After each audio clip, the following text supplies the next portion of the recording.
ਅੱਜ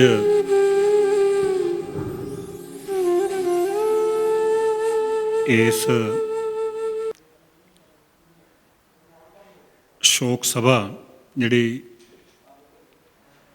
ਸਰਬ ਸ਼੍ਰੀ ਸੁਖਮਿੰਦਰ ਰਾਮਪੁਰੀ ਜੀ ਦੇ ਨਿਮਿਤ ਕੀਤੀ ਜਾ ਰਹੀ ਹੈ,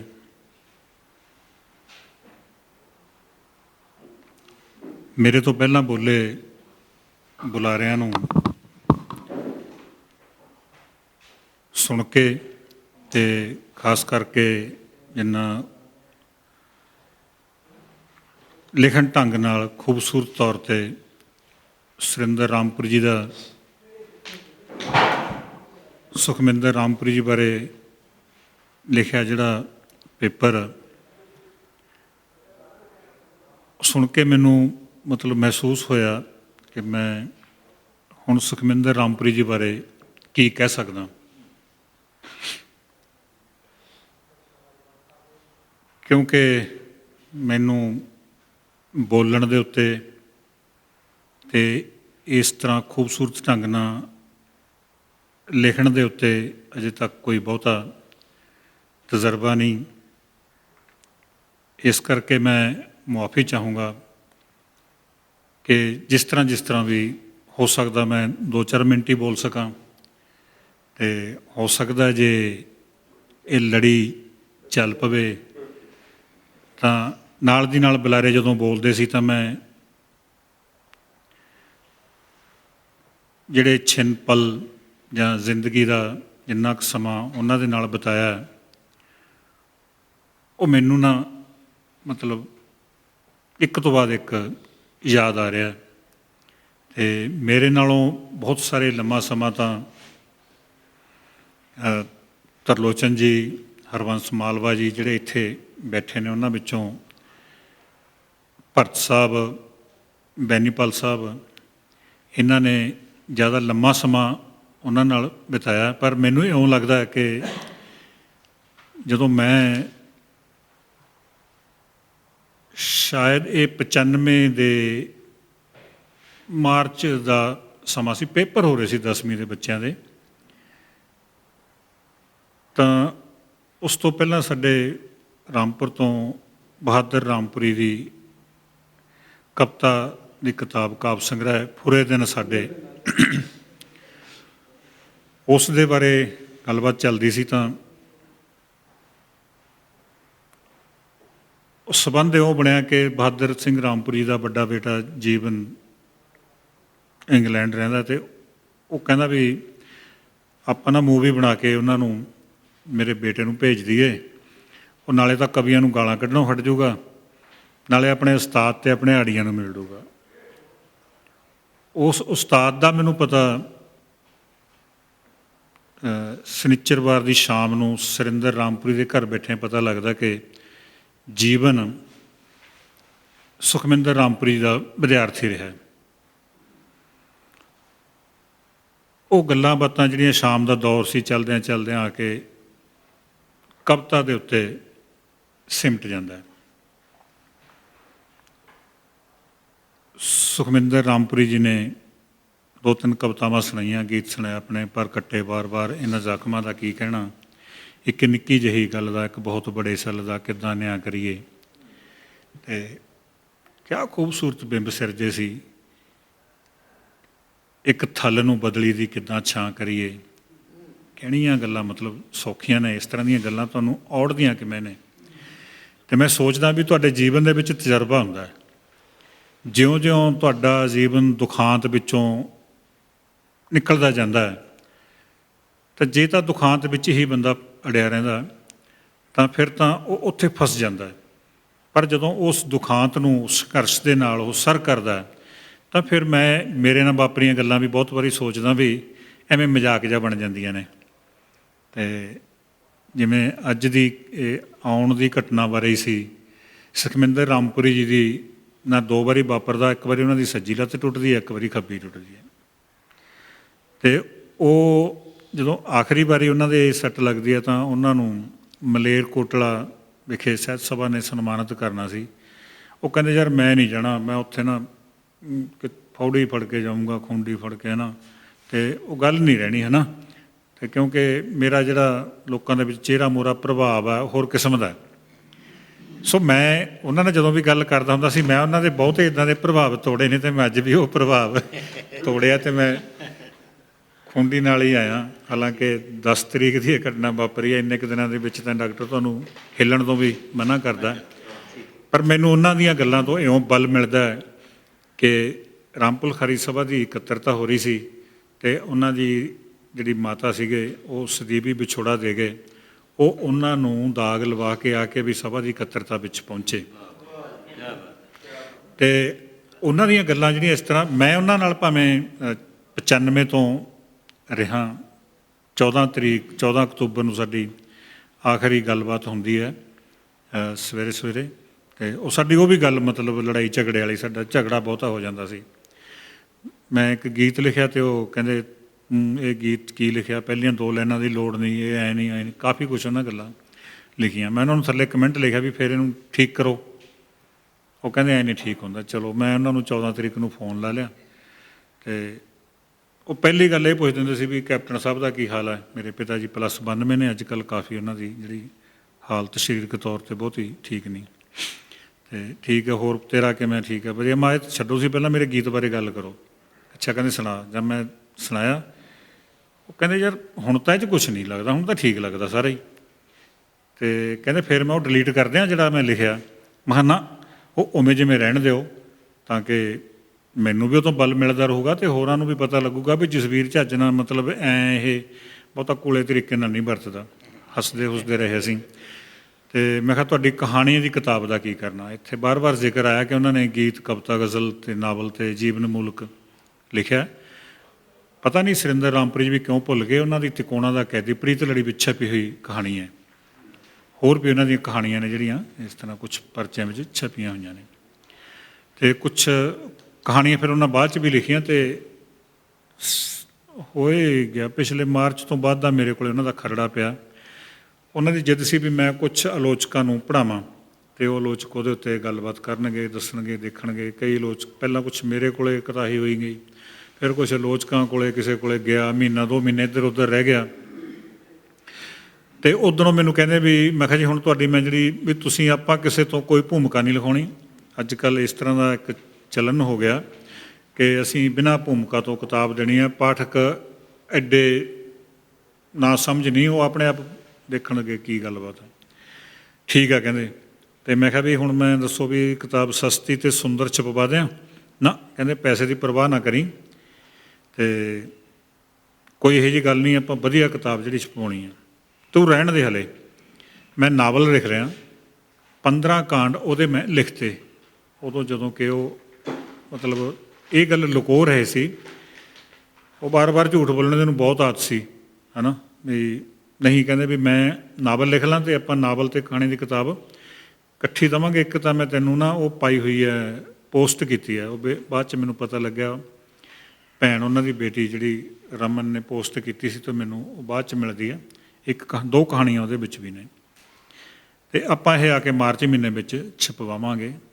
ਅਤੇ ਮੈਨੂੰ ਬਹੁਤ ਯਾਦ ਆਉਂਦਾ ਵੀ ਜਿਹੜਾ ਬੰਦਾ ਆਰਥਿਕ ਤੌਰ 'ਤੇ ਜੀਵਨ ਦੇ ਸ਼ੁਰੂ ਤੋਂ ਲੈ ਕੇ ਕੈਨੇਡਾ ਜਾਣ ਤੋਂ ਪਹਿਲਾਂ ਤੱਕ ਆਰਥਿਕਤਾ ਨਾਲ 2-4 ਹੁੰਦਾ ਰਿਹਾ, ਅਤੇ ਉਹ ਜਦੋਂ ਉਹਦੇ ਕੋਲ ਪੈਸੇ ਆਉਂਦੇ ਨੇ ਤਾਂ ਉਹ ਫਿਰ ਕਿੱਡਾ ਦਿਲ ਦਰਿਆ ਬਣ ਜਾਂਦਾ ਕਿਸ ਤਰ੍ਹਾਂ। ਅਤੇ ਮੈਂ ਟੁੱਟਵੀਆਂ ਗੱਲਾਂ ਕਰੂੰਗਾ, ਅਤੇ ਮਾਫ਼ ਕਰਨਾ ਤੁਸੀਂ ਇਹਦੀ ਲੜੀ ਜੋੜਦੇ ਰਹੋ, ਕਿਉਂਕਿ ਇੱਕ ਦੇ ਵਿੱਚ ਦੂਸਰੀ ਗੱਲ ਮੈਨੂੰ ਅੱਗੇ ਪਿੱਛੇ, ਕੋਈ ਗੱਲ ਨਹੀਂ, ਅੱਗੇ ਪਿੱਛੇ ਯਾਦ ਆ ਜਾਂਦੀ ਹੈ।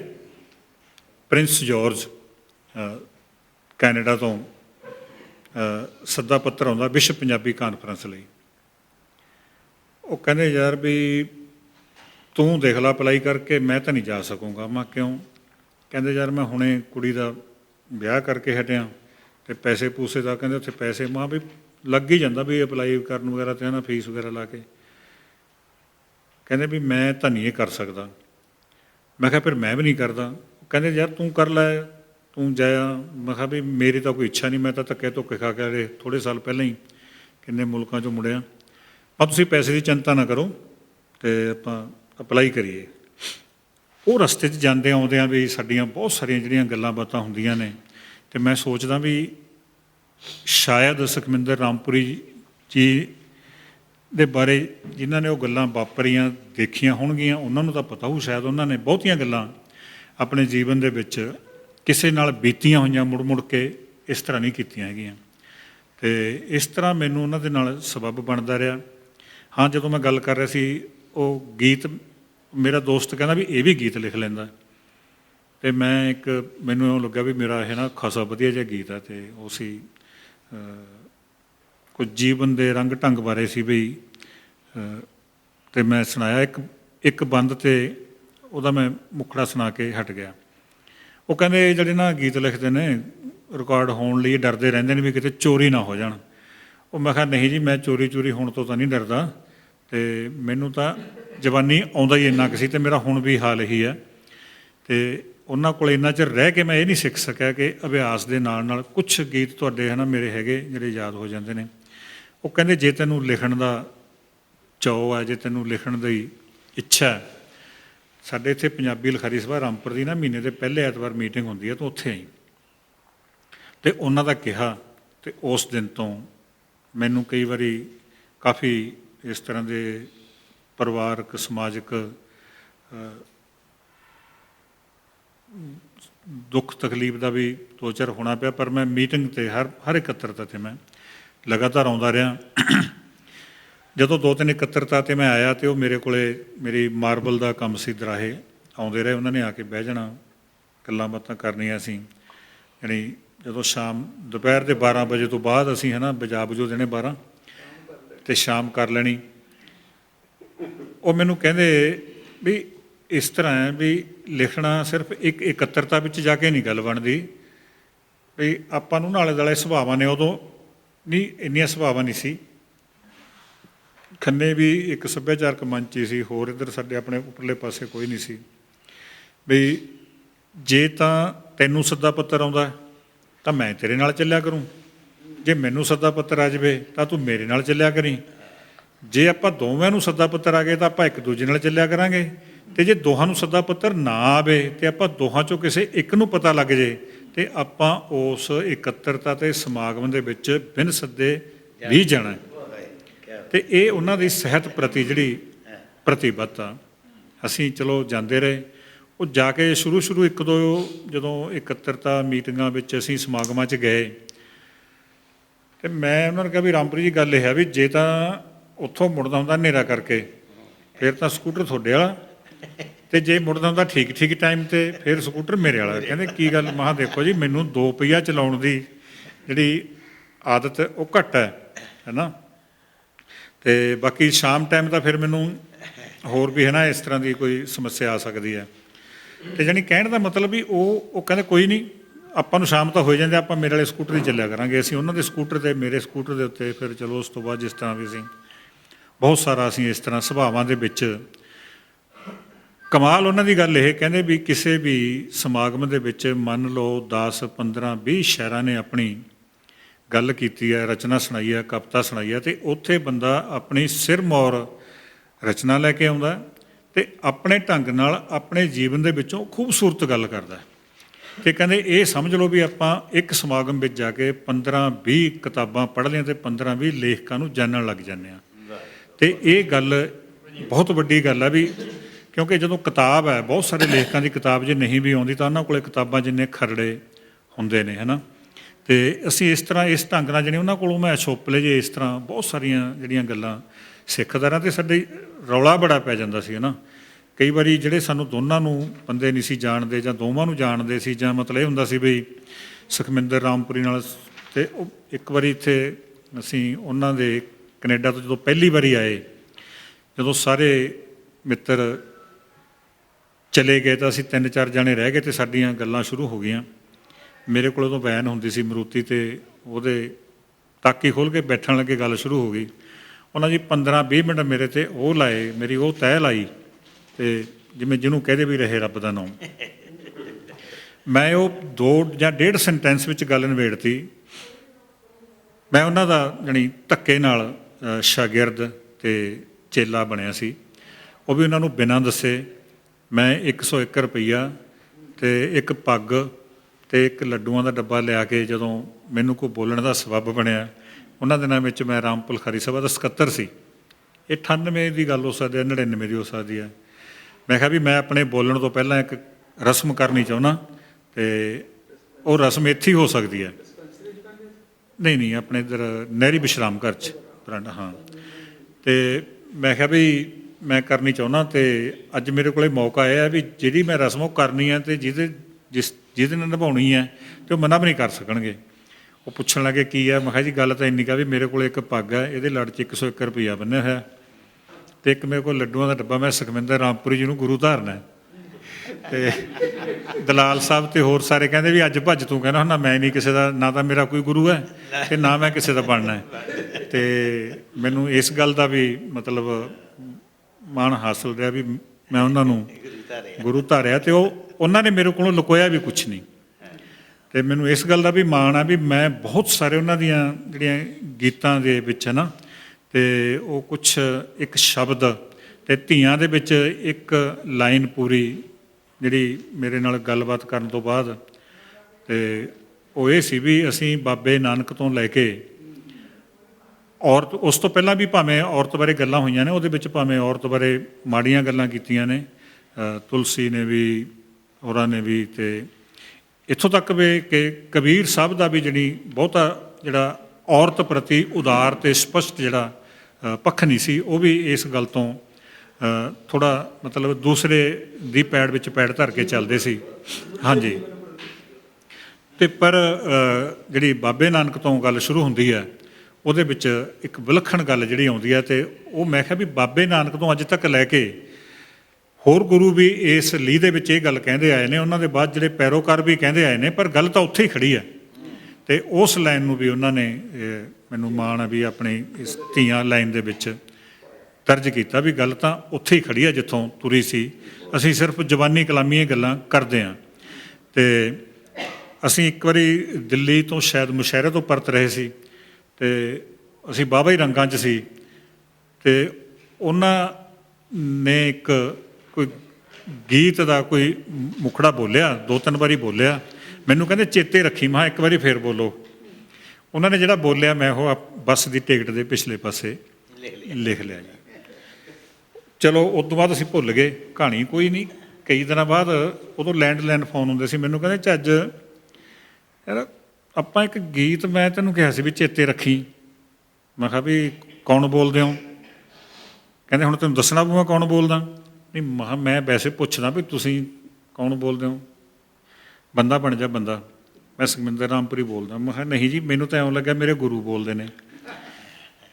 ਕਹਿੰਦੇ ਅੱਛਾ ਠੀਕ ਆ, ਤੂੰ ਗੀਤ ਦੱਸ ਕੀ ਆ। ਮੈਂ ਕਿਹਾ ਜਿਹੋ ਜਿਹਾ ਗੁਰੂ ਉਹੋ ਜਿਹੇ ਚੇਲੇ, ਮੈਨੂੰ ਕਿਹੜਾ ਚੇਤੇ ਆ ਹੈਂ, ਮੈਨੂੰ ਵੀ ਨਹੀਂ ਚੇਤੇ। ਮੈਂ ਕਿਹਾ ਅਤੇ ਮੈਂ ਉਹਦੇ ਬਾਰੇ ਕੀ ਦੱਸ ਸਕਦਾ। ਮੈਂ ਕਿਹਾ 1 ਮਿੰਟ, ਮੈਂ 5 ਮਿੰਟ ਬਾਅਦ ਫੋਨ ਕਰਦਾ। ਕਹਿੰਦੇ ਯਾਦ ਕਰਦਾ? ਮੈਂ ਨਹੀਂ, ਮੈਂ ਕਰਦਾ ਕੁਛ। ਮੈਂ ਆਪਣਾ ਕਾਗਜ਼ ਪੱਤਰ ਜੇ ਫੁੱਲੇ, ਬਟੂਆ ਫੁੱਲੇ, ਉਹ ਮੈਨੂੰ ਟਿਕਟ ਜਿਹੜੀ ਸੀਗੀ ਦੂਰੀ ਤੀਰੀ ਕੀਤੀ ਕਿਤੇ ਵਿੱਚੋਂ ਲੱਭ ਗਈ। ਅਤੇ ਮੈਂ ਉਹਨਾਂ ਨੂੰ ਫੋਨ ਕੀਤਾ ਵੀ ਜੇ ਤੁਹਾਡਾ ਗੀਤ ਮੈਂ ਤੁਹਾਨੂੰ ਦੱਸ ਦਿਆਂ ਕੀ ਸੀ ਫਿਰ। ਉਹ ਕਹਿੰਦੇ ਤੂੰ ਬਹੁਤੀਆਂ ਗੱਲਾਂ ਨਾ, ਕਹਿੰਦੇ ਯਾਰ ਮੈਨੂੰ ਤਾਂ ਵੀ ਲੱਗੀ ਪਈ ਹੈ ਵੀ ਉਹ ਗੱਲ ਬਹੁਤ ਖੂਬਸੂਰਤ ਸੀ। ਅਸੀਂ ਉਹਦੀ ਇੱਕੋ ਗੱਲ ਮਾੜੀ, ਜਿਹੜਾ ਮੁੜੇ ਨਾ ਕਰੇ, ਅਤੇ ਹਾਂ ਮੁੜੇ ਨਾ ਕਰੇ, ਅਤੇ ਉਹ ਗੀਤ ਮੈਂ ਉਹਨਾਂ ਨੂੰ ਸਾਰਾ ਦੱਸਿਆ, ਅਤੇ ਉਹਨਾਂ ਨੇ ਮੁੜ ਕੇ ਗੀਤ ਨੂੰ ਸਾਰਾ ਉਹ ਜਿਹੜਾ ਬੰਦ ਪਹਿਰਾ ਜਿਹੜਾ ਸਾਰੇ ਉਹਦੇ ਅੱਗੇ ਬਣਾਏ, ਬੰਦ ਬਣਾਏ। ਖੂਬਸੂਰਤ ਗੀਤ ਦੀ ਰਚਨਾ ਹੋਈ। ਅਤੇ ਇਸ ਤਰ੍ਹਾਂ ਹੋਰ ਵੀ ਬਹੁਤ ਸਾਰੇ ਗੀਤਾਂ ਦੇ ਵਿੱਚ ਮੈਨੂੰ ਇਸ ਗੱਲ ਦਾ ਹੈ ਨਾ ਮਾਣ ਹਾਸਲ ਹੈ। ਉਹਨਾਂ ਵਿੱਚ ਮਤਲਬ ਜੇ ਕਹਿ ਲਏ ਵੀ ਸਬਰ ਬੜਾ ਘੱਟ ਸੀ, ਅਤੇ ਉਹ ਮਤਲਬ ਜੇ ਬੰਦਾ ਮੂਹਰੇ ਉਹਨਾਂ ਦੀ ਗੱਲ ਕੋਈ ਨਾ ਸਮਝਦਾ ਜਾਂ ਨਾ ਕਰਦਾ, ਜਾਂ ਕੋਈ ਬੰਦਾ ਕੋਈ ਉਕਾਈ ਕਰ ਜਾਵੇ, ਤਾਂ ਉਹ ਉਹਨਾਂ ਦੀ ਬਰਦਾਸ਼ਤ ਤੋਂ ਬਾਹਰ ਹੋ ਜਾਂਦਾ ਸੀ। ਅਤੇ ਬਲਦੀਪ ਜੀ ਨੇ ਇਹ ਗੱਲ ਮੇਰੇ ਨਾਲ ਇੱਕ ਵਾਰੀ ਫੋਨ 'ਤੇ ਵੀ ਕੀਤੀ। ਕਹਿੰਦੇ ਯਾਰ, ਉਹ ਕਹਿੰਦੇ ਸੀ ਮੈਂ ਇਕੱਲੇ ਨੂੰ ਵੰਡ ਦੂੰ, ਹੈ ਨਾ, ਤੁਸੀਂ ਇੱਕ ਉਹਦੇ ਪਿੱਛੇ ਗਲਾਸ ਪਿੱਛੇ ਰੌਲਾ ਪਾਈ ਜਾਂਦੇ ਹੋ। ਮੈਂ ਕਿਹਾ ਬਲਦੀਪ ਜੀ ਦੇਖੋ, ਤੁਹਾਨੂੰ ਇਹ ਗੱਲ ਬੁਰੀ ਲੱਗੀ ਵੀ ਉਹਨਾਂ ਨੇ ਇਹ ਕਿਹਾ, ਹੈ ਨਾ, ਕਿਉਂਕਿ ਤੁਸੀਂ ਸੋਚਦੇ ਹੋ ਵੀ ਉਹ ਕੈਨੇਡਾ ਤੋਂ ਆਇਆ ਅਤੇ ਉਹਦੇ ਕੋਲ ਹੁਣ ਪੈਸੇ ਬਹੁਤ ਨੇ, ਪਰ ਇਹ ਕਿਉਂ ਨਹੀਂ ਸੋਚਦੇ ਵੀ ਜਿਹੜੀ ਬੰਦਾ ਗੱਲ ਕਰ ਰਿਹਾ ਉਸ ਗੱਲ ਨੂੰ ਤੁਸੀਂ ਕਿਉਂ ਨਹੀਂ ਸੁਣ ਰਹੇ? ਤੁਸੀਂ ਆਪਣਾ ਹੀ ਮਤਲਬ ਜਿਹੜੇ ਹਰ ਬੰਦਾ ਨਾ ਆਪੋ ਆਪਣਾ ਰੌਲਾ ਪਾਈ ਜਾਂਦਾ, ਤੁਸੀਂ 15 ਬੰਦਿਆਂ ਦੇ ਉੱਥੇ ਮਤਲਬ 32-33 ਬਣੇ ਬੈਠੇ ਸੀ। ਅਤੇ ਇਸ ਕਰਕੇ ਇਸ ਇਹੀਆਂ ਜਿਹੀਆਂ ਗੱਲਾਂ ਦੇ ਵਿੱਚ ਕਈ ਵਾਰੀ ਸੁਖਮਿੰਦਰ ਰਾਮਪੁਰੀ ਜੀ ਨੂੰ ਮਿੱਤਰਤਾਈ ਵਿੱਚ ਇਹਨਾਂ ਗੱਲਾਂ ਦਾ ਖਾਸਾ ਘਾਟਾ ਪਿਆ, ਨਮੋਸ਼ੀ ਵੀ ਝੱਲਣੀ ਪਈ ਹੈ। ਅਤੇ ਕਿਉਂਕਿ ਮਿੱਤਰ ਇਹ ਕਹਿੰਦੇ ਹੁੰਦੇ ਸੀ ਸੁਖਮਿੰਦਰ ਰਾਮਪੁਰੀ ਦਾ ਸੁਭਾਅ ਜਿਹੜਾ ਬਹੁਤ ਸਖਤ ਹੈ, ਅਤੇ ਉਹ ਹੂਬਹੂ ਮੇਰੇ 'ਤੇ ਵੀ ਲੱਗਦਾ। ਦਲਾਲ ਸਾਹਿਬ ਉਹਨੂੰ ਕਹਿੰਦੇ ਥਾਣੇਦਾਰੀ ਕਰਦਾ ਹੈ ਨਾ। ਅਤੇ ਮੇਰਾ ਮਤਲਬ ਹੁੰਦਾ ਵੀ ਜਦੋਂ ਅਸੀਂ ਇੱਕ ਇਕੱਤਰਤਾ ਵਿੱਚ ਬੈਠੇ ਹਾਂ, ਹਰ ਬੰਦੇ ਦੀ ਗੱਲ ਸੁਣੀ ਜਾਣੀ ਚਾਹੀਦੀ ਹੈ, ਨਾ ਕਿ ਇੱਕੋ ਹੀ ਬੰਦਾ ਗੱਲ ਕਰੀ ਜਾਵੇ ਅਤੇ ਦੂਸਰੇ ਬੰਦੇ ਨੂੰ ਤੁਸੀਂ ਗੱਲ ਕਰਨ ਦਾ ਮੌਕਾ ਕਿਉਂ ਨਹੀਂ ਦਿੰਦੇ। ਬਹੁਤ ਵਾਰੀ ਇਸ ਤਰ੍ਹਾਂ ਹੁੰਦਾ, ਅਕਸਰ ਹੁੰਦਾ ਸਟੇਜ ਉੱਤੇ ਜਦੋਂ ਪਹਿਲੇ ਬੁਲਾਰੇ ਬੋਲਦੇ ਨੇ ਉਹ ਲੋੜੋਂ ਵੱਧ ਸਮਾਂ ਲੈ ਜਾਂਦੇ ਨੇ, ਅਤੇ ਆਖਰੀ ਬੁਲਾਰੇ ਦੇ ਨੂੰ ਫਿਰ ਇਹ ਕਿਹਾ ਜਾਂਦਾ ਬੁਲਾਰਿਆਂ ਨੂੰ ਕਿ ਤੁਸੀਂ ਸੀਮਿਤ ਸਮੇਂ 'ਚ ਗੱਲ ਕਰਨੀ ਹੈ, ਅਸੀਂ ਅਗਲਾ ਸਮਾਗਮ ਸ਼ੁਰੂ ਕਰਨਾ ਹੈ, ਜਾਂ ਦਿਨ ਛਿਪ ਰਿਹਾ ਹੈ, ਜਾਂ ਸਾਡੇ ਕੋਲ ਸਮੇਂ ਦੀ ਘਾਟ ਹੈ। ਤਾਂ ਸਾਨੂੰ ਇਹ ਸਾਰੀਆਂ ਗੱਲਾਂ ਦਾ ਪਹਿਲਾਂ ਹੀ ਧਿਆਨ ਰੱਖਣਾ ਬਣਦਾ ਹੁੰਦਾ। ਸੋ ਪੈਸੇ ਪ੍ਰਤੀ ਇੱਕ ਗੱਲ ਮੈਂ ਹੋਰ ਕਰਦਿਆਂ ਉਹਨਾਂ ਦੀ, ਉਹ ਕੈਨੇਡਾ ਤੋਂ 5000 ਰੁਪਈਆ ਭੇਜਦੇ ਨੇ ਪਹਿਲੀ ਵਾਰੀ ਕੈਨੇਡਾ, ਮਤਲਬ ਕਾਫੀ ਦੇਰ ਰਹਿਣ ਤੋਂ ਬਾਅਦ। ਤਾਂ ਮੈਂ ਸੁਰਿੰਦਰ ਰਾਮਪੁਰੀ ਅਤੇ ਅਸੀਂ ਤਿੰਨੇ ਜਣੇ ਬੈਠੇ ਹਾਂ, ਗੱਲ ਚੱਲ ਪਈ ਰਾਮਪੁਰ ਲਿਖਾਰੀ ਸਭਾ ਦੇ ਪੈਸੇ ਦੇ ਲੈਣ ਦੇਣ ਦੀ, ਹਿਸਾਬ ਕਿਤਾਬ ਦੀ। ਮੈਂ ਕਿਹਾ ਵੀ ਤੁਸੀਂ ਕਹਿੰਦੇ ਸੀ ਵੀ ਮੈਂ ਰਾਮਪੁਰ ਲਿਖਾਰੀ ਸਭਾ ਦਾ 5000 ਰੁਪਈਆ ਦੇਣਾ ਮੈਂ ਵਰਤਿਆ ਹੋਇਆ, ਮੈਂ ਤੁਹਾਨੂੰ ਭੇਜਿਆ ਨਹੀਂ। ਮੈਂ ਕਿਹਾ ਤੁਸੀਂ ਉਹ ਮੈਨੂੰ ਪੈਸੇ ਭੇਜਤੇ, ਪਰ ਨਾਲ ਮੇਰੇ ਕੋਲ ਚਿੱਠੀ ਪਈ ਆ, ਤੁਸੀਂ ਉਹ 'ਚ ਲਿਖਿਆ ਵੀ ਰਾਮਪੁਰ ਲਿਖਾਰੀ ਸਭਾ ਦੀ ਸਹਾਇਤਾ ਲਈ ਹੈ। ਜਦੋਂ ਤੁਸੀਂ ਸਹਾਇਤਾ ਲਈ ਭੇਜਦੇ ਹੋ ਤਾਂ ਤੁਹਾਡੇ ਉੱਤੇ ਕਰਜ਼ ਬਰਾਬਰ ਖੜ੍ਹਾ ਹੈ। ਉਹ ਕਹਿੰਦੇ ਵੀ ਹੁਣ ਤਾਂ ਮੇਰੇ ਕੋਲ ਹੈ ਨਹੀਂ, ਮੈਂ ਤੈਨੂੰ ਬੈਂਕ 'ਚੋਂ ਕਢਾ ਕੇ ਸਵੇਰੇ ਦੇ ਦੂੰਗਾ। ਅਤੇ ਇਹੀ ਗੱਲ ਮੈਂ ਸੁਰਿੰਦਰ ਰਾਮਪੁਰੀ ਜੀ ਨੂੰ ਕਹੀ, ਮੈਂ ਕਿਹਾ ਜੀ ਜੇ ਇਹ ਹਿਸਾਬ ਕਿਤਾਬ ਕਰਦੇ ਨੇ ਵੀ ਤੁਸੀਂ ਵੀ ਹਿਸਾਬ ਕਿਤਾਬ ਕਰ ਦਿਓ। ਚਲੋ ਉਹ ਇਹ ਗੱਲ ਲੰਬੀ ਚੌੜੀ ਚੱਲੀ, ਅਤੇ ਸੁਖਮਿੰਦਰ ਰਾਮਪੁਰੀ ਜੀ ਨੇ ਉਹ 5000 ਰੁਪਈਆ ਜਿਹੜਾ ਸਭਾ ਦਾ ਖਰਚਾ ਸੀ ਮੈਨੂੰ ਉਹ ਵੀ ਦਿੱਤਾ, ਅਤੇ ਨਾਲ ਇਹ ਕਿਹਾ ਵੀ ਜਿੰਨੀ ਦੇਰ ਤੱਕ ਮੈਂ ਜਿਉਣਾ, ਵੀ ਹੁਣ ਚਾਹੇ ਮੈਂ ਕੈਨੇਡਾ 'ਚੋਂ ਆ ਵੀ ਜਾਵਾਂ, ਹੁਣ ਮੈਨੂੰ ਪੈਸੇ ਦੀ ਕੋਈ ਦਿੱਕਤ ਨਹੀਂ। ਰਾਮਪੁਰ ਲਿਖਾਰੀ ਸਭਾ ਦੇ ਲਈ ਤੁਸੀਂ ਕੋਈ ਕੰਮ ਕਰਨਾ ਹੋਵੇ, ਕੋਈ ਸਮਾਗਮ ਕਰਨਾ ਹੋਵੇ, ਉਹਦੇ ਵਿੱਚ ਖਰਚੇ ਤੋਂ ਤੁਹਾਨੂੰ ਜਕਣ ਦੀ ਅਤੇ ਝਕਣ ਦੀ ਅਤੇ ਡਰਨ ਦੀ ਲੋੜ ਨਹੀਂ, ਖੁੱਲ੍ਹੇ ਦਿਲ ਨਾਲ ਕਰਿਆ ਕਰੋ। ਅਤੇ ਇਹ ਗੱਲ ਉਹ ਆਖਰੀ ਸਮੇਂ ਤੱਕ ਨਿਭਾਉਂਦੇ ਰਹੇ। ਅਤੇ ਇੱਥੋਂ ਤੱਕ ਵੀ ਜਿਹੜਾ ਅਸੀਂ ਪਿੱਛੇ ਅਗਸਤ ਵਿੱਚ ਗੁਰਚਰਨ ਰਾਮਪੁਰੀ ਸਨਮਾਨ ਸਮਾਗਮ ਸਮਾਰੋਹ ਕੀਤਾ, ਉਹਨਾਂ ਨੇ ਇਹ ਕਿਹਾ ਵੀ ਤੂੰ ਖਰਚੇ ਤੋਂ ਨਾ ਡਰੀ, ਅਤੇ ਵੀ ਜਿਹੜਾ ਉਹ ਖਰਚਾ ਉਹਨਾਂ ਨੇ ਜਿਹੜਾ ਭੇਜਤਾ ਸਭਾ ਦੇ ਸਮਾਗਮ ਲਈ, ਉਸ ਤੋਂ ਬਿਨਾਂ ਜੇ ਹੋਰ ਖਰਚੇ ਦੀ ਜਿਹੜੀ ਲੋੜ ਹੋਊ ਉਹ ਤੂੰ ਮੈਨੂੰ ਦੱਸ ਦੀ, ਜੇ ਖਰਚ ਹੋ ਗਿਆ ਤਾਂ ਉਹ ਤੈਨੂੰ ਮੈਂ ਦੇਣਦਾਰ ਹਾਂ। ਅਤੇ ਕਹਿਣ ਦਾ ਮਤਲਬ ਇਹਨਾਂ ਇਸ ਤਰ੍ਹਾਂ ਦਿਲ ਦਰਿਆ ਹੋਣਾ ਮੈਨੂੰ ਲੱਗਦਾ ਵੀ ਬਹੁਤ ਸਾਰੇ ਲੋਕਾਂ ਦੇ ਹਿੱਸੇ ਨਹੀਂ ਆਉਂਦਾ। ਅਤੇ ਜੇ ਖਰਚਦੇ ਵੀ ਨੇ ਤਾਂ ਉਹ ਕਿਸੇ ਸੀਮਾ 'ਚ ਰਹਿ ਕੇ ਜਾਂ ਕਿਸੇ ਢੰਗ 'ਚ ਰਹਿ ਕੇ ਕਰਦੇ ਨੇ।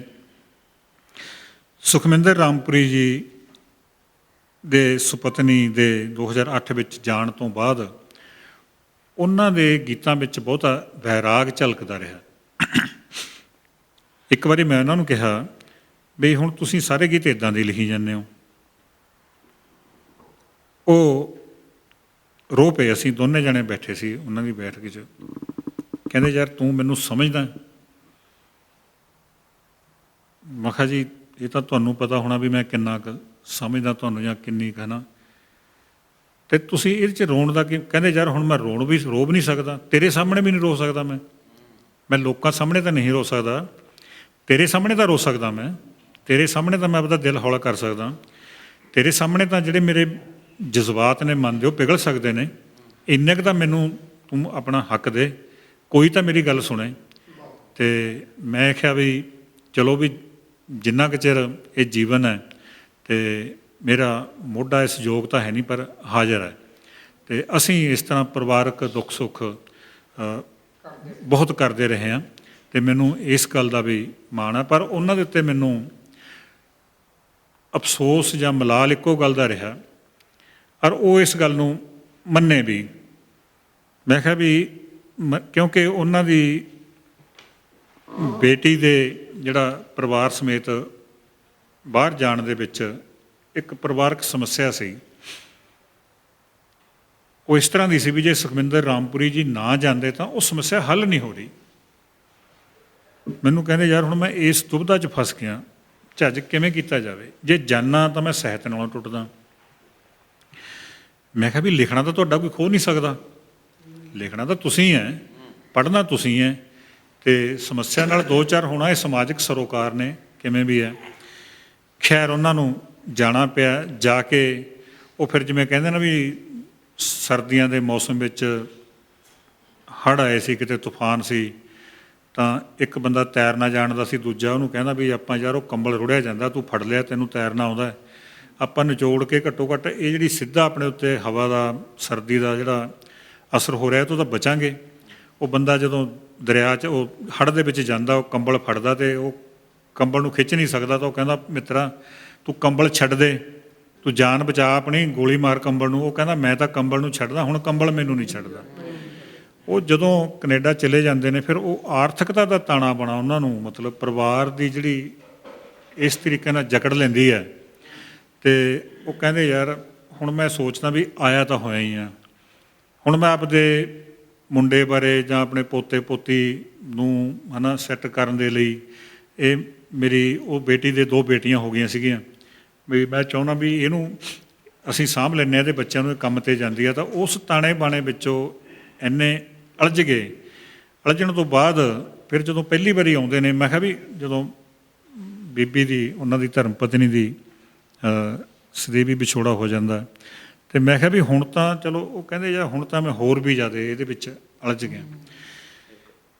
ਮੈਂ ਕਿਹਾ ਰਾਮਪੁਰੀ ਜੀ ਤੁਸੀਂ ਉੱਥੇ ਚਲੇ ਗਏ, ਤੁਸੀਂ 2 ਪਰਿਵਾਰਾਂ ਨੂੰ, ਆਪਣੀ ਧੀ ਅਤੇ ਮੁੰਡੇ ਨੂੰ ਸੈੱਟ ਕਰਨ ਲੱਗ ਗਏ, ਪਰ ਤੁਹਾਡਾ ਜਿਹੜਾ ਸਾਹਿਤਕ ਪਰਿਵਾਰ ਸੀ, ਜਿਹੜੀ ਤੁਹਾਡੀ ਸਾਹਿਤਕ ਜਿਹੜੀ ਬੁਲੰਦੀ ਸੀ, ਉਹ ਖਤਮ ਹੋ ਗਈ। ਕਹਿੰਦੇ ਇਹ ਗੱਲ ਤਾਂ ਹੈ। ਅਤੇ ਮੈਂ ਜੇ ਗੱਲ ਦਾਅਵੇ ਨਾਲ ਕਹਿ ਸਕਦਾ ਵੀ ਜਿਨ੍ਹਾਂ ਸਾਹਿਤਕਾਰਾਂ ਦਾ ਜਨਮ 1980 ਤੋਂ ਬਾਅਦ ਹੈ, ਉਹਦੇ ਵਿੱਚੋਂ 70 ਤੋਂ ਜ਼ਿਆਦਾ 80% ਤੱਕ ਸਾਹਿਤਕਾਰ ਸੁਖਮਿੰਦਰ ਰਾਮਪੁਰੀ ਨੂੰ ਨਹੀਂ ਜਾਣਦੇ ਹੋਣੇ, ਕਿਉਂਕਿ ਜਿਹੜੀ ਸੁਖਮਿੰਦਰ ਰਾਮਪੁਰੀ ਦੀ ਬੁਲੰਦੀਆਂ 94-95 ਤੱਕ ਰਹੀਆਂ ਨੇ, ਇੱਥੋਂ ਤੱਕ ਕਿ 26 ਜਨਵਰੀ 15 ਅਗਸਤ ਦੇ ਜਿਹੜੇ ਕੌਮਾਂਤਰੀ ਮੁਸ਼ਾਇਰੇ ਦੇ ਵਿੱਚ ਸ਼ਮੂਲੀਅਤ ਉਹਨਾਂ ਦੀ ਵਾਰ-ਵਾਰ ਬਹੁਤ ਵਾਰ ਹੋਈ ਹੈ। ਅਤੇ ਜੇ ਆਪਣੇ ਨੇੜੇ ਤੇੜੇ ਕਿਤੇ ਪੰਜਾਬ ਲੈਵਲ ਦੇ ਵਿੱਚ ਵੀ ਕਿਤੇ ਕੋਈ ਮੁਸ਼ਾਇਰਾ ਹੁੰਦਾ ਸੀ ਜਾਂ ਕਿਤੇ ਇਕੱਠ ਹੁੰਦਾ ਸੀ, ਅਤੇ ਸੁਖਮਿੰਦਰ ਰਾਮਪੁਰੀ ਉੱਥੇ ਬੈਠੇ ਹੋਣ, ਅਤੇ ਜੇ ਉਹਨਾਂ ਦੇ ਗੀਤ ਨਾਲ ਸ਼ੁਰੂ ਨਹੀਂ ਸੀ ਨਾ ਹੁੰਦਾ, ਤਾਂ ਘੱਟੋ ਘੱਟ ਉਹਨਾਂ ਦੇ ਗੀਤ ਨਾਲ ਖ਼ਤਮ ਜ਼ਰੂਰ ਹੁੰਦਾ ਸੀ। ਅਤੇ ਉਹ ਗੱਲਾਂ ਬਾਤਾਂ ਨਵੇਂ ਸਾਹਿਤਕਾਰਾਂ ਦੇ ਲਈ ਤਾਂ ਪਤਾ ਹੀ ਨਹੀਂ ਉਹਨਾਂ ਨੂੰ। ਅਤੇ ਜਿਹੜੀ ਗੱਲ ਇਹ ਮਸ਼ਹੂਰ ਸੀ ਕਿ ਗੀਤ ਸੁਖਮਿੰਦਰ ਹੈ ਅਤੇ ਸੁਖਮਿੰਦਰ ਗੀਤ ਹੈ, ਜਿਹੜੇ ਆਪਾਂ ਇੱਥੇ ਜਿਹੜੇ ਉਹਨਾਂ ਦੇ ਨਾਲ ਸਮਕਾਲੀ ਰਹੇ ਹਾਂ ਉਹ ਜਾਣਦੇ ਨੇ, ਅਤੇ ਨਵੇਂ ਸਾਹਿਤਕਾਰਾਂ ਨੂੰ ਉਹਦੇ ਬਾਰੇ ਨਹੀਂ ਗਿਆਨ ਹੈ, ਨਹੀਂ ਪਤਾ। ਸੁਖਮਿੰਦਰ ਦਾ ਗੀਤ ਗਾਉਣ ਦਾ, ਉਹ ਕਹਿੰਦਾ ਮੈਂ ਗੀਤ ਜਿਹੜਾ ਮੈਂ ਲਿਖਦਾ ਹੀ ਉਦੋਂ ਆ, ਪਹਿਲਾਂ ਮੈਂ ਜਵਾਨੀ ਗਾ ਗਾ ਕੇ ਵਿਹੜੇ 'ਚ ਗੇੜੇ ਕੱਢ ਕੱਢ ਕੇ, ਉਹ ਜੇ ਰਾਤ ਨੂੰ 2 ਵਜੇ ਅੱਖ ਖੁੱਲ੍ਹ ਗਈ ਤਾਂ 2 ਵਜੇ ਵਿਹੜੇ 'ਚ ਗੇੜੇ ਦੇਣ ਲੱਗ ਜਾਣਾ, ਅਤੇ ਉਹਨੂੰ ਗੁਣਗੁਣਾਈ ਜਾਣਾ ਅਤੇ ਉਹਨੂੰ ਰਟੀ ਜਾਣਾ। ਇੰਨਾ ਰਟਣਾ ਹੈ ਕਿ ਉਹ ਮਤਲਬ ਜਿਵੇਂ ਆਪਣੇ ਕਹਿੰਦੇ ਨਾ ਅੱਟਣ ਪੈ ਜਾਂਦੇ ਨੇ ਅਤੇ ਰੱਟਣ ਪੈ ਜਾਂਦੇ ਨੇ, ਅਤੇ ਫਿਰ ਉਹ ਗੀਤ ਨੂੰ ਕੱਢਦੇ ਸੀ। ਸੋ ਇਉਂ ਮਤਲਬ ਇਹ ਰਿਹਾ ਵੀ ਜੇ ਸੁਖਮਿੰਦਰ ਰਾਮਪੁਰੀ ਸਮਾਂ ਰਹਿੰਦੇ ਮਤਲਬ ਭਾਰਤ ਵਿੱਚ ਜਾਂ ਪੰਜਾਬ ਵਿੱਚ ਆ ਜਾਂਦੇ, ਤਾਂ ਮੈਂ ਇਹ ਕਹਿ ਸਕਦਾ ਵੀ ਅੱਜ ਦੇ ਸਿਰਮੌਰ ਸ਼ਾਇਰਾਂ ਦੇ ਜਾਣੀ ਉਹ ਇਹ ਨਾ ਜੇ ਕਹੀਏ ਨਾ ਵੀ ਉਹਨਾਂ ਤੋਂ ਮੂਹਰੇ ਨਾ ਹੁੰਦੇ ਅਤੇ ਉਹਨਾਂ ਤੋਂ ਪਿੱਛੇ ਵੀ ਨਹੀਂ ਸੀ ਹੋਣਾ, ਇਹ ਗੱਲ ਮੈਂ ਦਾਅਵੇ ਨਾਲ ਕਹਿ ਸਕਦਾ, ਕਿਉਂਕਿ ਸੁਖਮਿੰਦਰ ਰਾਮਪੁਰੀ ਉਸ ਲਹਿਰ 'ਚੋਂ ਪੈਦਾ ਹੁੰਦੇ ਨੇ। ਬਾਰ-ਬਾਰ ਉਹਨਾਂ ਦੀਆਂ ਕਿਤਾਬਾਂ ਦੀ ਗੱਲ ਚੱਲੀ ਹੈ, 11 ਕਿਤਾਬਾਂ ਉਹਨਾਂ ਦੀਆਂ ਜਿਹੜੀਆਂ ਮੌਲਿਕ ਰੂਪ 'ਚ ਨੇ। ਹੁਣ ਬੜੀ ਤਕਲੀਫ ਹੁੰਦੀ ਹੈ, ਉਹਨਾਂ ਦੇ ਸਮਕਾਲੀ ਇਹ ਮੰਨਦੇ ਨੇ ਕਿ ਇਹ ਕਿਤਾਬ ਉਹਨਾਂ ਨੂੰ ਮੈਂ ਐਡਿਟ ਸੰਪਾਦਿਤ ਕਰਦਿਆਂ ਦੇਖਦਾ ਰਿਹਾ, ਮੇਰੇ ਸਾਹਮਣੇ ਉਹ ਸਾਰੀਆਂ ਕੂੜਨ ਖੁੱਟੇ ਜਿਹੜੀਆਂ ਕਵਿਤਾਵਾਂ ਉਹਨਾਂ ਨੇ ਇਕੱਲੀ ਇਕੱਲੀ ਪੜ੍ਹੀ ਹੈ ਅਤੇ ਜੋੜੀ ਹੈ, ਪਰ ਉਹਨਾਂ ਦਾ ਸੰਪਾਦਕੀ ਵਿੱਚ ਨਾਂ ਨਹੀਂ। ਹੁਣ ਉਹ ਕਿਤਾਬ ਉਹਨਾਂ ਦੀ ਸੰਪਾਦਕੀ ਦੇ ਉਹਨਾਂ ਦੇ ਨਾਮ ਨਹੀਂ ਲੱਗਦੀ ਉਹ। ਸੋ ਇਸ ਤਰ੍ਹਾਂ ਉਹਨਾਂ ਨੇ ਹੋਰ ਬਹੁਤ ਸਾਰੇ ਕੰਮ ਕੀਤੇ ਨੇ। ਇੱਕ ਕਿਤਾਬ ਸਾਡੇ ਹੁਣ ਉਹ ਵੀ ਨਹੀਂ ਰਹੇ ਵਿਚਾਰੇ, ਸਾਡੇ MP ਸੀਗੇ ਰਾਜ ਸਭਾ ਦੇ ਮੈਂਬਰ ਜਗੀਰ ਸਿੰਘ ਦਰਦ, ਉਹਨਾਂ ਦੀ ਇੱਕੋ ਇੱਕ ਕਿਤਾਬ ਆ ਦਰਦ ਪਿਆਰਾ, ਅਤੇ ਜਿਹੜਾ ਲੋਕਾਂ ਦਾ ਉਹ ਦਰਦ ਪਿਆਰਾ ਦੇ ਵਿੱਚ ਮੈਨੂੰ ਪਤਾ ਕਿ ਸੁਖਮਿੰਦਰ ਰਾਮਪੁਰੀ ਦੇ ਕਿੰਨੇ ਗੀਤ ਨੇ। ਉਹ ਕਹਿੰਦੇ ਯਾਰ 15-20 ਤਾਂ ਇਹਦੇ ਗੀਤ ਨੇ, ਇਹਨਾਂ ਨਾਲ ਤਾਂ ਕਿਤਾਬ ਨਹੀਂ ਬਣਦੀ, ਤੂੰ ਆਪਣੇ ਗੀਤ ਦੇ ਕੁਛ ਇਹ 'ਚ ਪਾ ਦਈਏ। ਹੁਣ ਮੈਨੂੰ ਤਾਂ ਇੰਨੀ ਸਮਝ ਨਹੀਂ ਸੀ ਉਦੋਂ, ਦੇਰ ਦੀ ਗੱਲ ਹੈ ਇਹ, 97-98 ਦੀ ਗੱਲ ਆ ਮੇਰੇ ਖਿਆਲ, ਅਤੇ ਮੈਨੂੰ ਸੀ ਵੀ ਜੇ ਮੈਂ ਇਹ ਗੀਤ ਇਹ 'ਚ ਪਾਤੇ ਤਾਂ ਮੇਰਾ ਤਾਂ ਇਹ 'ਚ ਨਾਂ ਨਹੀਂ ਆਉਣਾ, ਮੇਰਾ ਤਾਂ ਪਤਾ ਨਹੀਂ ਲੱਗਣਾ। ਅਤੇ ਉਹਨਾਂ ਦੇ ਅੱਧੋਂ ਜ਼ਿਆਦਾ ਗੀਤ ਉਸ ਕਿਤਾਬ ਵਿੱਚ ਸ਼ਾਮਲ ਨੇ, ਅਤੇ ਹੋਰ ਵੀ ਬਹੁਤ ਸਾਰੀਆਂ ਇਸ ਤਰ੍ਹਾਂ ਦੇ। ਉਹਨਾਂ ਨੇ ਕਦੇ ਇਹ ਨਹੀਂ ਪਰਵਾਹ ਕੀਤੀ ਕਿ ਮੇਰੀ ਰਚਨਾ ਚੋਰੀ ਹੋ ਜਾਊ ਜਾਂ ਮੇਰੀ ਰਚਨਾ ਨੂੰ ਕੋਈ ਇਸ ਤਰ੍ਹਾਂ ਕਰ ਲੂ, ਮੇਰੇ ਗੀਤਾਂ ਨੂੰ ਕੋਈ ਤਰੋੜ ਮਰੋੜ ਕੇ ਗਾ ਲੂ। ਕੀਤਾ ਵੀ ਇਹ ਲੋਕਾਂ ਨੇ, ਪਰ ਉਹਨਾਂ ਨੇ ਇਸ ਗੱਲ ਦਾ ਕਦੇ ਗੁੱਸਾ ਨਹੀਂ ਕੀਤਾ, ਉਹਨਾਂ ਨੇ ਕਦੇ ਇਸ ਗੱਲ ਨੂੰ ਚਿਤਾਰਿਆ ਹੀ ਨਹੀਂ। ਉਹ ਕਹਿੰਦੇ ਇੱਕ ਵਾਰੀ ਕਨੇਚ ਤੋਂ ਇੱਕ ਸ਼ਾਇਰ ਸੀ, ਉਹ ਸ਼ਾਇਰ ਤਾਂ ਨਹੀਂ ਸੀ ਐਡਾ, ਗਾ ਲੈਂਦਾ ਸੀ ਮਾੜਾ ਮੋਟਾ। ਉਹ ਜੀ ਇਹਨਾਂ ਦਾ ਨਾ ਸੁਖਵਿੰਦਰ ਰਾਮਪੁਰੀ ਸਾਹਮਣੇ ਬੈਠੇ ਨੇ, ਉਹ ਇਹਨਾਂ ਦਾ ਗੀਤ ਗਾ ਰਿਹਾ ਅਤੇ ਉਹ ਗਾਉਂਦਿਆਂ ਗਾਉਂਦਿਆਂ ਭੁੱਲ ਗਿਆ। ਸੁਖਵਿੰਦਰ ਰਾਮਪੁਰੀ ਅੱਗਿਓਂ ਬੋਲ ਪਏ, ਕਹਿੰਦੇ ਵੀ ਇਹ ਇਸ ਤੋਂ ਬਾਅਦ ਇੱਦਾਂ ਦੇਖੋ, ਕਹਿੰਦਾ ਮੇਰਾ ਗੀਤ ਸੁਖਵਿੰਦਰ ਰਾਮਪੁਰੀ ਨੂੰ ਵੀ ਯਾਦ ਹੈ।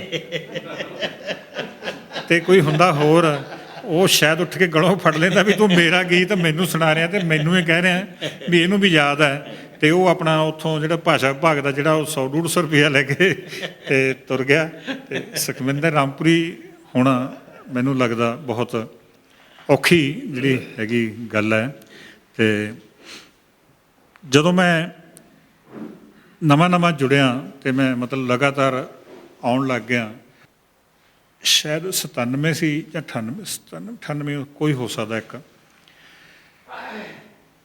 ਬੋਲੀ ਭਾਸ਼ਾ ਪੰਜਾਬੀ ਸੱਭਿਆਚਾਰ ਲਈ ਚੰਡੀਗੜ੍ਹ ਵਿਖੇ ਮਟਕਾ ਚੌਂਕ 'ਚ ਉਦੋਂ ਧਰਨਾ ਲੱਗਦਾ ਹੁੰਦਾ ਸੀ।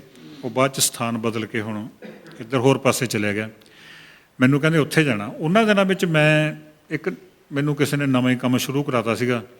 ਉਹ ਕੋਈ ਪਾਲਿਸੀਆਂ ਵਗੈਰਾ ਕੁਛ ਨਾ ਦੇਣੀਆਂ ਹੁੰਦੀਆਂ 31 ਮਾਰਚ ਤੋਂ ਪਹਿਲਾਂ, ਡਾਕਖਾਨੇ ਵਿਭਾਗ ਦੇ ਵਿੱਚ ਉਹ ਜਿਹੜੇ ਕਰਾਉਂਦੇ ਕੰਮ।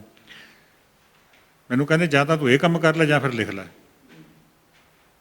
ਮੈਂ ਕਿਹਾ ਚਲੋ ਜੀ, ਮੈਂ ਤਾਂ ਲਿਖਣ ਵਾਲੇ ਪਾਸੇ ਚੱਲਦਾ, ਇਹ ਕੰਮ ਜਿਹੜਾ ਮੈਂ ਛੱਡਿਆ। ਉਹਨਾਂ ਵਿੱਚ ਇੰਨੀ ਜਾਣੀ ਸਖਤਾਈ ਨਾਲ ਇਹ ਗੱਲ ਹੁੰਦੀ ਸੀ ਅਤੇ ਵੀ ਜਿਹੜਾ ਕੰਮ ਕਰਨਾ ਹੈ ਸੋ ਕਰਨਾ ਹੈ। ਜੇ ਲਿਖਣ ਵੱਲ ਆਇਆ ਨਾ ਤਾਂ ਆਪਣੇ ਪਰਿਵਾਰ ਦੇ, ਆਪਣੇ ਕੰਮਕਾਰ ਦੇ ਕੰਮ ਵਿੱਚੋਂ ਸਮਾਂ ਕੱਢ ਕੇ ਉੱਧਰੋਂ ਸਮਾਂ ਕੱਢਣਾ, ਪਰ ਸਾਹਿਤ ਤੋਂ ਨਹੀਂ ਭੱਜਣਾ, ਸਾਹਿਤ ਦੇ ਨਾਲ ਜੁੜੇ ਰਹਿਣਾ। ਅਤੇ ਇਹ ਗੱਲ ਉਹਨਾਂ ਨੇ ਜਿਹੜੀ ਸਿਖਾਈ ਉਹ ਅੱਜ ਤੱਕ ਤਾਂ ਨਿਭਾ ਰਹੇ ਹਾਂ ਅਤੇ ਸੋਚਦੇ ਹਾਂ ਵੀ ਇਹ ਨਿਭਦੀ ਚਲੀ ਜਾਵੇ। ਬਹੁਤ ਸਾਰੇ ਮਿੱਤਰਾਂ ਨੇ ਉਹਨਾਂ ਤੋਂ ਫਾਇਦੇ ਤਾਂ ਲਏ ਨੇ, ਅਤੇ ਪਰ ਉਹਨਾਂ ਨੂੰ ਮਤਲਬ ਇਹ ਸਮਝ ਲਓ ਵੀ ਨੁਕਸਾਨ ਪਹੁੰਚਾਉਣ ਦੀ ਕਸਰ ਵੀ ਨਹੀਂ ਕਦੇ ਛੱਡੀ। ਪਰ ਉਹ ਇਸ ਗੱਲ ਦੇ ਕਦੇ ਬਦਲਾਖੋਰੀ ਦੇ ਕਦੇ ਉਹ ਰਾਹ ਨਹੀਂ ਪਏ। ਅਤੇ ਉਹਨਾਂ ਨੇ ਰਾਮਪੁਰ ਖਾਰੀ ਸਭਾ ਲਈ ਜਿੰਨਾ ਕੰਮ ਕੀਤਾ, ਹੋਰ ਵੀ ਬਹੁਤ ਸਾਰੇ ਸਾਹਿਤਕਾਰਾਂ ਨੇ ਕੀਤਾ ਹੋਊਗਾ, ਰਾਮਪੁਰ ਦੇ ਜਿਹੜੇ ਲੋਕਾਂ ਨੇ ਵੀ ਕੀਤਾ ਹੋਊਗਾ, ਪੈਸੇ ਪੱਖੋਂ ਕੀਤਾ ਹੋਊ, ਕਿਸੇ ਨੇ ਲਿਖਣ ਪੱਖੋਂ ਕੀਤਾ ਹੋਊ। ਪਰ ਸੁਖਵਿੰਦਰ ਰਾਮਪੁਰੀ ਜੀ ਨੇ ਜਿਹੜਾ ਦੋਨੇ ਮਤਲਬ ਹਰ ਪੱਖ ਤੋਂ ਕੀਤਾ ਹੈ। ਹੱਥੀਂ ਕੰਮ ਕਰਨ ਦੇ ਵਿੱਚ ਵੀ ਕੀਤਾ ਅਤੇ ਲਿਖਣ ਦੇ ਵਿੱਚ ਵੀ ਕੀਤਾ, ਜਿਹੜੀਆਂ ਸਾਡੇ ਸਾਹਮਣੇ ਨੇ। ਅਤੇ ਮੈਂ ਉਹਨਾਂ ਦੀ ਬੇਟੀ ਨਾਲ ਗੱਲ ਕਰ ਰਿਹਾ ਸੀ ਜਦੋਂ ਦੀਵਾਲੀ ਦੀ ਚੜ੍ਹਦੀ ਸਵੇਰ 7 ਵਜੇ ਮੈਨੂੰ ਫੋਨ ਆਉਂਦਾ, ਅਤੇ ਕੈਨੇਡਾ ਦੇ ਵਿੱਚ ਉਹ 3 ਤਰੀਕ ਦੀ ਸ਼ਾਮ ਸੀ। ਉਹ ਭੈਣ ਕਹਿੰਦੀ ਵੀ ਮੈਂ ਸਿਰਫ ਘਰੇ ਦੱਸਿਆ ਆਪਣੇ ਭਰਾ ਭਰਜਾਈ ਨੂੰ, ਅਤੇ ਮੈਂ ਸੋਚਿਆ ਵੀ ਜੇ ਜਸਵੀਰ ਨੂੰ ਨਾ ਦੱਸਿਆ ਨਾ ਅਤੇ ਜਵਾਬ ਦੇਣਾ ਬੜਾ ਔਖਾ ਹੋ ਜਾਊਗਾ। ਅਤੇ ਮੈਂ ਕਿਹਾ ਤਾਂ ਠੀਕ ਹੈ ਵੀ ਤੁਸੀਂ ਸੁਖਵਿੰਦਰ ਰਾਮਪੁਰੀ ਜੀ ਮੈਨੂੰ ਇੰਨਾ ਮਾਣ ਦਿੰਦੇ ਸੀ ਅਤੇ ਪਰਿਵਾਰ ਉਹਦਾ ਇੰਨਾ ਨੇੜੇ ਮਹਿਸੂਸ ਕਰਦਾ, ਅਤੇ ਮੇਰੇ ਲਈ ਤਾਂ ਇਹ ਵੱਡੀ ਗੱਲ ਆ। ਉਹ ਮੈਂ ਕਿਹਾ ਭੈਣ ਮੇਰੀ ਇਸ ਦੀਵਾਲੀ ਨਾਲ ਵਾਹ ਵਾਸਤਾ ਤਾਂ ਮੇਰਾ 1992 ਤੋਂ ਹੀ ਖਰਾਬ ਹੋਣ ਦਾ, ਕਿਉਂਕਿ ਦੀਵਾਲੀ 1992 ਦੀ ਚੜ੍ਹਦੀ ਸਵੇਰ ਮੇਰੇ ਭਰਾ ਦੀ ਮੌਤ ਹੁੰਦੀ ਹੈ ਅਤੇ ਸ਼ਾਮ ਉਹਦੇ ਸੇਵਾ ਬਣਨਾ ਜਾਂਦੀ ਹੈ। ਅਤੇ ਮੈਂ ਕਿਹਾ ਚਲੋ ਐਡੀ ਜੀਵਨ ਹੈ, ਜੀਵਨ ਦੇ ਰੰਗ ਨੇ, ਅਤੇ ਜੀਵਨ ਵਿੱਚ ਤੁਹਾਨੂੰ ਕਿਸ ਤਰ੍ਹਾਂ ਦੇ ਸੰਦਰਭਾਂ 'ਚੋਂ ਗੁਜ਼ਰਨਾ ਪੈਂਦਾ, ਅਤੇ ਉਸ ਦਾ ਮੈਂ ਤਾਂ ਇਹ ਚਾਹੁੰਦਾ ਵੀ ਤੁਸੀਂ ਸਵਾਗਤ ਕਰਨਾ ਬਣਦਾ। ਦੇਖੋ ਲੜਨਾ ਹੀ ਹੈ, ਅਸੀਂ ਲੜਨਾ ਰੋ ਕੇ ਵੀ ਹੈ ਅਤੇ ਲੜਨਾ ਦ੍ਰਿੜਤਾ ਨਾਲ ਅਤੇ ਹਿੰਮਤ ਨਾਲ ਵੀ ਹੈ। ਸੋ